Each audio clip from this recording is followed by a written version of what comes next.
धन्यवाद अध्यक्ष महोदय जी। अध्यक्ष जी, मैं कल एक पॉडकास्ट कर रही थी जहां मेरी जो होस्ट थी, जो इंटरव्यूअर थी, वो भी एक महिला थी। तो उन्होंने मुझसे कहा कि महिला आरक्षण बिल आ रहा है तो विपक्ष ये कह रहा है, वो कह रहा है। तो मैंने उन्हें एक सवाल पूछा। मैंने कहा, आप अपने दिल पर हाथ रख के कहिए, in the history of mankind, in the history of womankind, in the history of the world, क्या कभी भी महिलाओं को ये प्रिविलेज मिला है? क्या कभी भी महिलाओं के लिए ऐसा स्वर्णिम काल, जिसे अमृत काल कहा जाता है? मैंने कहा, आप दिल पे हाथ रख के बताइए कि isn't it the best time to be a woman? और वो मुस्कुरा के almost she giggled and laughed. She said, yes, this is the best time to be a woman. और आज विपक्ष वाले हो चाहे पक्ष वाले हो, सबसे पहले तो मैं सारी मातृशक्ति को तहे दिल से बधाई देती हूँ कि हम इतिहास का हिस्सा बने हैं। जो आज तक महिलाओं की एक इमेज रही है, सब महिलाओं ने बात रखी अपनी, चाहे हम लोग आज भी हर दिन पेपर में पढ़ते हैं बेटियों को जहर देके मार दिया गया, चाहे हम हर एक महिला के दिल में एक दर्द है अध्यक्ष महोदय। और आज प्रधानमंत्री जी नरेंद्र मोदी जी के नेतृत्व में जो एनडीए की सरकार ने किया है, मुझे हमारी एक बहुत ही चर्चित फिल्म है फिल्म इंडस्ट्री की, दिलवाले दुल्हनिया ले जाएंगे, उसमें एक डायलॉग है कि जा सिमरन तू जी ले अपनी जिंदगी। तो आज हमारी सरकार ने इस भारतवर्ष की बेटियों को कहा है, महिलाओं को कहा है, सारे पिंजरे टूट गए हैं, सारी दीवारें टूट गई है, जाओ बेटियों तुम जी लो अपनी जिंदगी। हम महिलाओं के लिए ये बहुत बड़ी बात है। मैं सारी महिलाओं को, यहाँ बैठी हुई सारी मेरी बहनों को बहुत बहुत बधाई देती हूँ। अध्यक्ष महोदय, भारत की बेटी वैदिक काल में जब दृष्टा बनी, दर्शनी बनी, विदुषी बनी, तो वो गार्गी और मैत्री बनी। मध्यकाल में जब वो लड़ी, उसने नेतृत्व किया, वो रानी लक्ष्मीबाई बनी, वो अबक्का बनी। अध्यात्म में जब भारत की बेटी ने परचम उठाया, परचम पाया, तो वो मीराबाई बनी, अक्का महादेवी बनी। आज भी हमारे भारत की बेटियां जो है हर क्षेत्र में, चाहे वो डिफेंस हो, चाहे वो स्पोर्ट्स हो, फिल्म इंडस्ट्री हो, चाहे वो मंगल मिशन हो, कोई भी ऐसा क्षेत्र नहीं है जिसमें वो भारत का नाम ऊंचा नहीं कर रही हो। लेकिन ये जो राजनीति का एक क्षेत्र है, वही एकमात्र ऐसा क्षेत्र है अध्यक्ष महोदय जी, जहां पर हमारा देश पूरे विश्व के साथ कदम से कदम मिलाकर नहीं चल पा रहा है। मैं हिमाचल प्रदेश का उदाहरण देती हूँ। हमारे पास 68 एमएलएज हैं, लेकिन सिर्फ एक महिला एमएलए है, सिर्फ एक। लेकिन बाकी देश भी इसी तरह की जो है, चाहे 8%, 9% का वुमेन इंक्लूजन। अरे मेरे को प्लीज वुमेन्स बिल पे बोलने दीजिए ना। तो अभी पूरे देश की जो असेंबली का है, यही रेट चल रहा है। और ये जो दर है, इसकी जो औसताना दर है, वो 9% to 8% है। लोकसभा में जबकि हमें 13% तक पहुंचे हैं, लेकिन ये वैश्विक दर दूर दूर तक कहीं वो वैश्विक दर के नजदीक नहीं है। लेकिन आज जब ये महान उत्सव हमारी जिंदगियों में आया है, तो प्रधानमंत्री जी का एक शब्द मुझे याद आता है कि पेट में चूहे दौड़ना। कांग्रेस के पेट में जब भी कुछ अच्छा होने लगता है तो चूहे इनके दौड़ने लगते हैं, और वैसे ही चूहे दौड़ने शुरू हो गए हैं। अभी प्रियंका गांधी जी कह रही है कि संविधान ही बदल देंगे, यहाँ पे जो है डेमोक्रेसी ही खत्म कर देंगे। कुछ भी करने को जाते हैं तो डेमोक्रेसी खत्म कर देंगे। आप थोड़ा भी अगर कॉमन सेंस यूज करें कि जो लोकप्रिय नेता है, जो डेमोक्रेटिकली इलेक्टेड नेता है प्रधानमंत्री जी, जिन्हें डेमोक्रेसी ने उनकी पार्टी को लाया है, वो उस डेमोक्रेसी को क्यों खत्म करेंगे? वो थोड़ा ना कोई इंदिरा गांधी जी की तरह उनसे कोई कुर्सी ले रहा है तो उनको कुर्सी पे हक जमा के रखना है, तो वो डेमोक्रेसी खत्म करनी ही पड़ेगी। ऐसी तो कोई स्थिति है ही नहीं। तो जैसे प्रधानमंत्री जी ने कहा कि अगर किसी के लिए डेमोक्रेसी वर्क करती है तो वो मेरे लिए ही सबसे ज्यादा वर्क करती है, तो इतना तो कॉमन सेंस होना चाहिए। जब देखो लोगों को बहलाना फुसलाना, जब देखो जो है वो झूठी बातें चलाना, और अब एक नई बात सीखी है, डिलिमिटेशन जो है।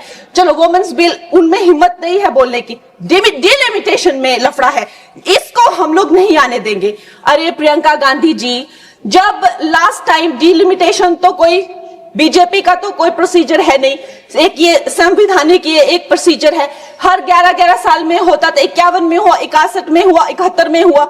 71 में जब हुई डिलिमिटेशन तो 61 करोड़ जो है वो भारतीय थे। उस टाइम पे जो 543 जो लगभग सीटें थी, आज भारतीयों की संख्या 140 हो गई है। क्या उनका समीकरण है? क्या उसमें से SC ST उनको उनका हक नहीं मिलेगा? SC ST में भी 1/3 हक महिलाओं, उनकी क्या संख्या है, उनकी क्या सीट आएगी? ये सारी कैलकुलेशन किस तरह से आप रिजर्वेशन देंगे? 140 करोड़ जो अब महिलाएं हैं तो they should not be accounted for. इस तरह की ये बहकी बहकी बातें कर रहे हैं। अभी मेरी बहुत अच्छे मित्र हैं यहाँ जून TMC के जो MP हैं, उन्होंने कहा कि 33% रिजर्वेशन क्यों दे रहे हो, 85% दे दो। अरे आप थोड़ा तो कॉमन सेंस यूज करिए। अगर आप जो है 33% दे रहे हैं, लेकिन जो बाकी सीट्स है उन किसी भी सीट पे वो ओपन सीट्स है, वो महिलाओं को लड़ना जो है उस पे कोई भी किसी तरह का बैन नहीं है। 14% हम ऑलरेडी पहुंच गए हैं। तो जून जी, मैं आपको ये कहना चाहूंगी कि लगभग 50% से ज्यादा महिलाओं का पार्टिसिपेशन होगा इस महिला बिल के बाद। तो अध्यक्ष महोदय जी, सोनिया गांधी जी कहती हैं कि इनको इतनी जल्दी क्यों है, ये महिला बिल इतना जल्दी में क्यों लाते हैं? तो आपकी तरह होना चाहिए था कि 30 साल जो है आपने इस बिल को लटका के रखा। अवश्य ही मैं इस बात से अग्री करती हूं कि प्रधानमंत्री जी जो है महिलाओं को न्याय दिलाने के लिए जल्दी में है, क्योंकि जो काम 60 साल में नहीं हुए वो उन्होंने 10 साल में ही करके दिखा दिए।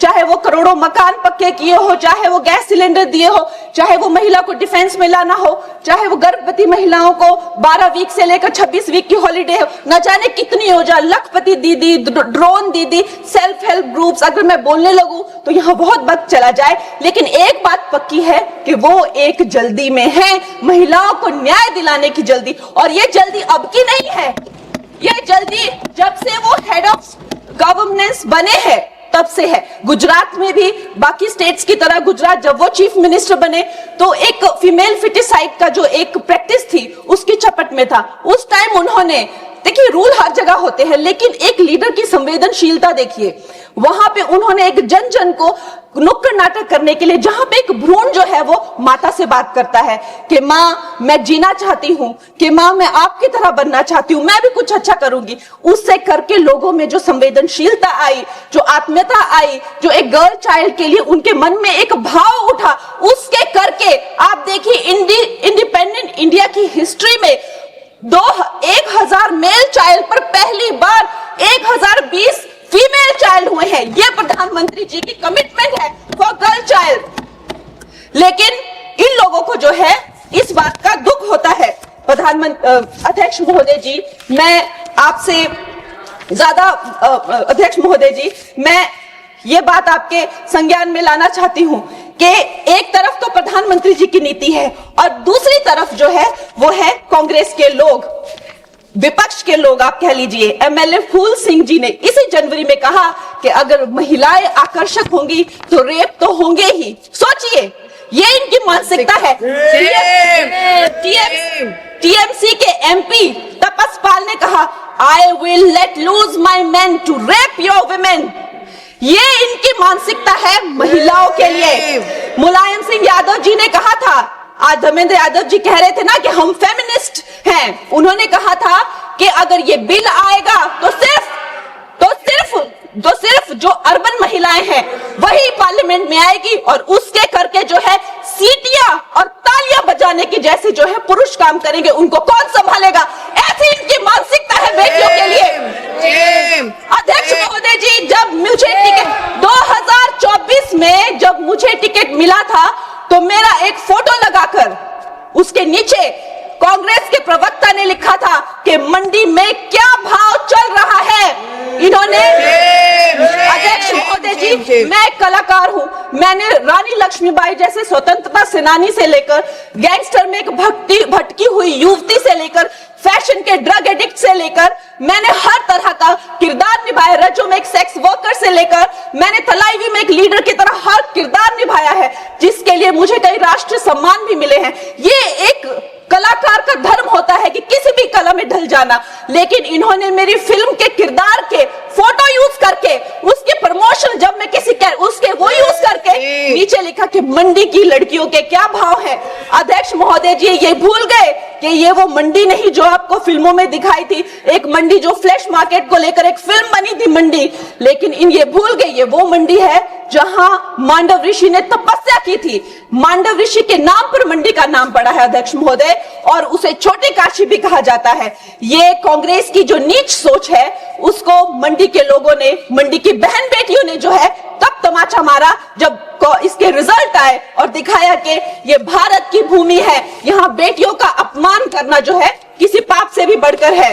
अध्यक्ष महोदय जी, एक तरफ तो इनकी नीति है और दूसरी तरफ प्रधानमंत्री जी, जब अभी आपने देखा कि नेशनल क्रिएटर अवार्ड्स में वो जेनजी को जब पूरी तरह से संबोधित कर रहे थे तो उन्होंने जो है जब वो जेनजी को संबोधित कर रहे थे तो उन्होंने जो है आधुनिक फैशन में जो है पैरेलल ड्रॉ किया, जो मिनी स्कर्ट्स होते हैं, जो ब्लॉक हील्स होते हैं, जो लेडीज के पर्सेस, एक्सेसरीज होती है, जो कोणार्क टेम्पल में जो स्कल्पचर बने हैं, और उन्हें जो है हमारे कल्चरल हेरिटेज का एम्बेसडर बनाया। और प्रधानमंत्री जी, इससे उनकी जो कल्चरल रूटेड जो प्रोग्रेसिवनेस है वो नजर आती है। आज भारत की बेटी ये मानती है कि प्रधानमंत्री जी से बड़ा कोई भी फेमिनिस्ट नहीं है। He is the only flag bearer of feminism। और ये भारत की बेटियां जो है सदा उनकी आभारी रहेगी, जो उन्होंने भारत की महिला शक्ति में, मातृशक्ति में विश्वास दिखाया है, उसके लिए हम सदा आभारी रहेंगे। मैं अपनी पार्टी को बधाई देती हूं और साथ ही सब महिलाओं को धन्यवाद।